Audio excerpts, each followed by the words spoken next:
Selamat pagi para sahabat sehat. Jumpa kembali dengan saya Dr. Puali Brana, spesialis obstetri ginekologi dari Kota Malang, Jawa Timur, Indonesia. Tentunya di channel yang sama, yaitu Puas Channel. Pada pagi yang indah ini ya, saya katakan indah karena udaranya cukup segar, mataharinya hangat. Saya juga baru saja menyelesaikan olahraga jalan sehat.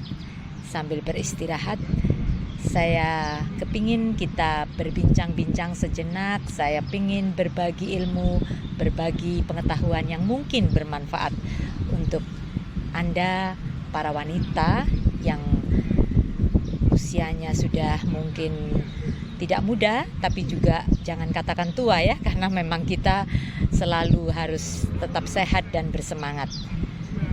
Tentang suatu hal yang mungkin sebagian dari kita sudah tahu atau mungkin juga ada yang belum tahu, yaitu mengenai prolapsus uteri. Bahasa awamnya turun peranakan atau turun berok. Nah, apa itu dan bagaimana bisa terjadi? Dan yang terpenting adalah bagaimana kita bisa mencegah atau mengantisipasi supaya tidak mengalami apa itu prolapsus uteri.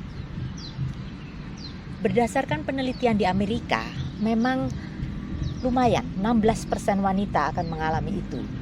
Nah, penelitian di Indonesia, beberapa center dari Bali, dari Semarang, dari Surabaya, itu angkanya lebih tinggi lagi. Untuk kita wanita yang usianya sudah di atas 40 tahun, itu mempunyai resiko sekitar 40% akan mengalami apa itu prolapsus uteri. Nah, per definisi atau apa itu prolapsus uteri, yaitu turunnya organ panggul melalui liang vagina. Organ panggul yang tersering turun tentunya adalah rahim kita. Rahim turun masih di dalam liang vagina atau bahkan yang lebih parah sampai keluar dari liang vagina. Nah, kenapa hal itu bisa terjadi? Tentunya akibat kelemahan daripada otot-otot atau jaringan penyangga dasar panggul kita. Nah, kalau berbicara mengenai kelemahan, tentu kita langsung berpikir bahwa ini akibat dari proses penuaan. Kalau kita semakin tua, tentunya ototnya semakin kendur, jaringan penyangga panggulnya semakin lemah, sehingga rahim kita bisa turun atau bisa melorot sampai dengan ke bawah, sampai dengan keluar dari liang vagina. Yang perlu diketahui oleh para sahabat sehat, tidak hanya faktor usia yang mempengaruhi ini.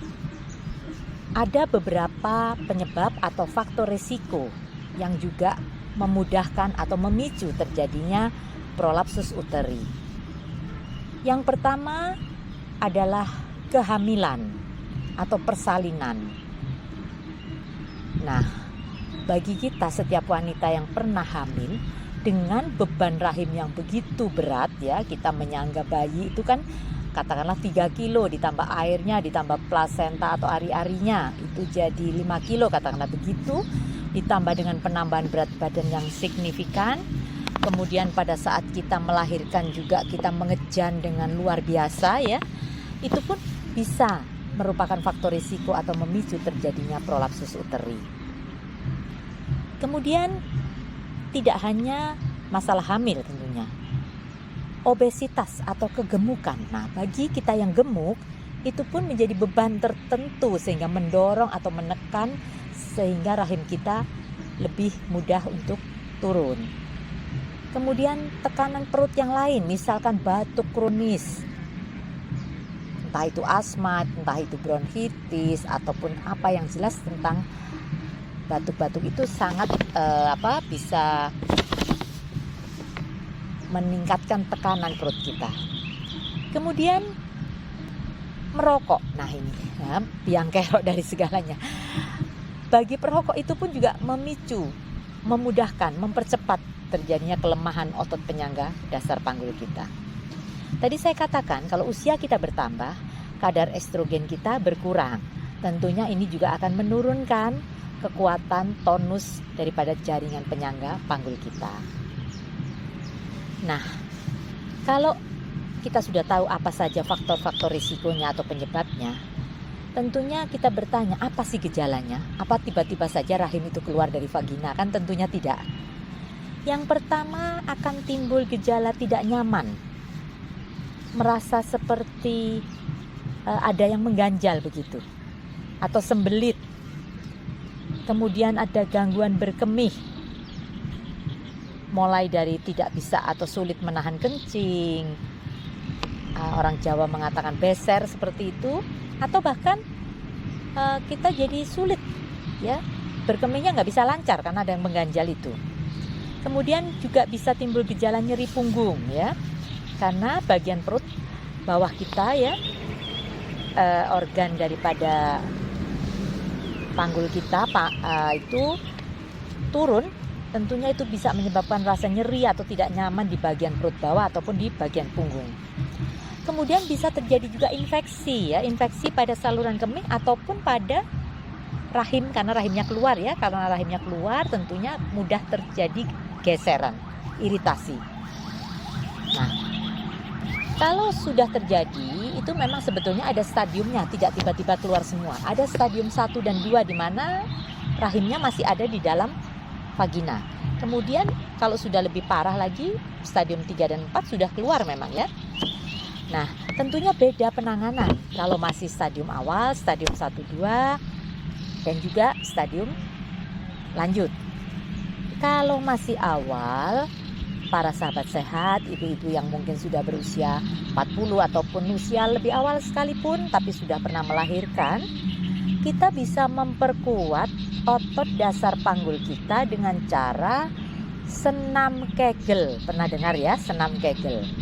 Nah, ini sederhana sekali, tidak perlu kita ke sanggar senam pun bisa kita lakukan sehari-hari.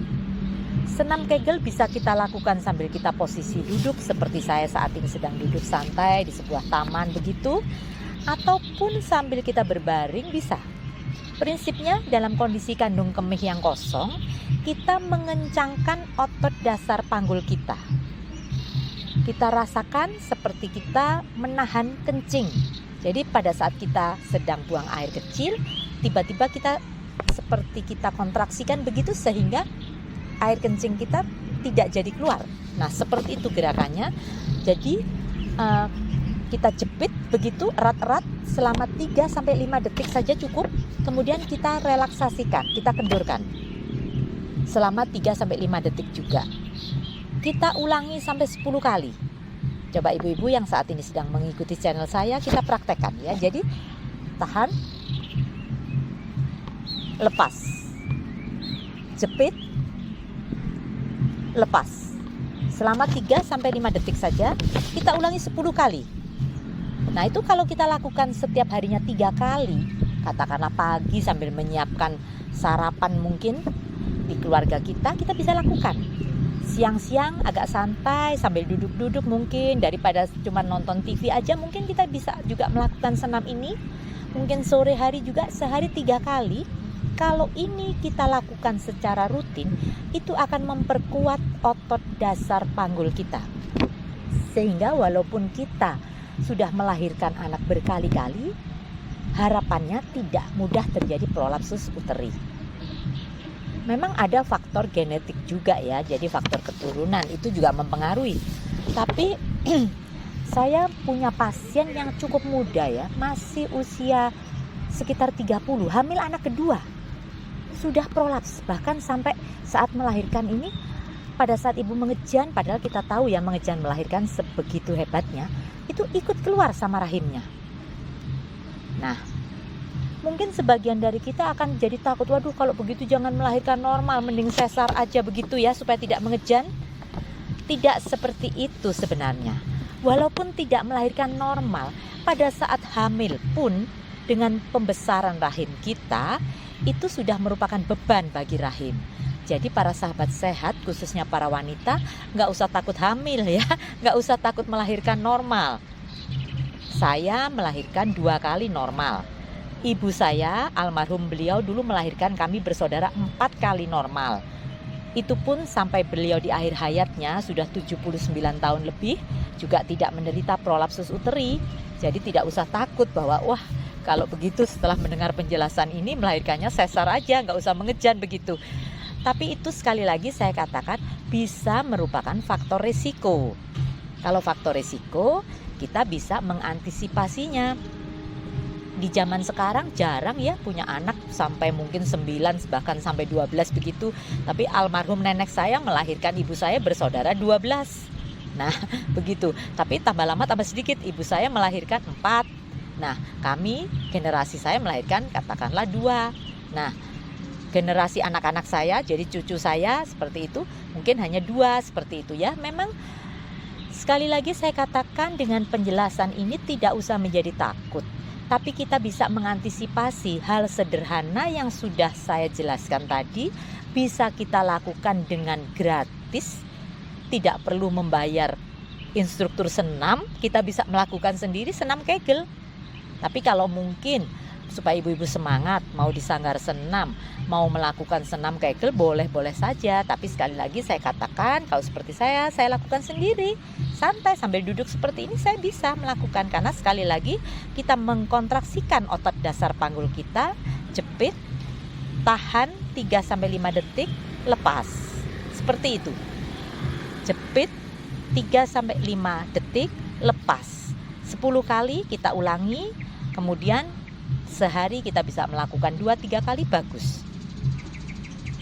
Itu sekedar informasi. Mungkin dari antara para pendengar atau para pemirsa channel saya ini ada beberapa hal yang kurang paham, mau bertanya silahkan saja. Nanti di kesempatan yang akan datang, sebelum kita membahas sesi yang lebih menarik lagi, bisa saya jawab, bisa saya berikan, atau mungkin bisa langsung saya chat, saya japri nanti ya. Yang jelas tujuan daripada pemaparan kali ini, saya rindu sekali para sahabat sehat, wanita yang sudah memasuki usia indah ini, kita tetap berkualitas, hidup yang berkualitas. Tentunya harus dibarengi dengan pola hidup sehat, gaya hidup sehat, pola diet sehat, olahraga sehat. Karena seperti sudah saya paparkan di siaran atau dalam materi yang lalu, yang penting adalah kita itu harus sehat, semangat, dan bermanfaat. Begitu para sahabat sehat, semoga saja apa yang sudah saya bagikan ini bisa bermanfaat dan bisa kita tularkan kepada para sahabat sehat lainnya yang mungkin belum sempat menyaksikan channel kali ini. Salam sehat dari Kota Malang. Sampai jumpa di lain kesempatan.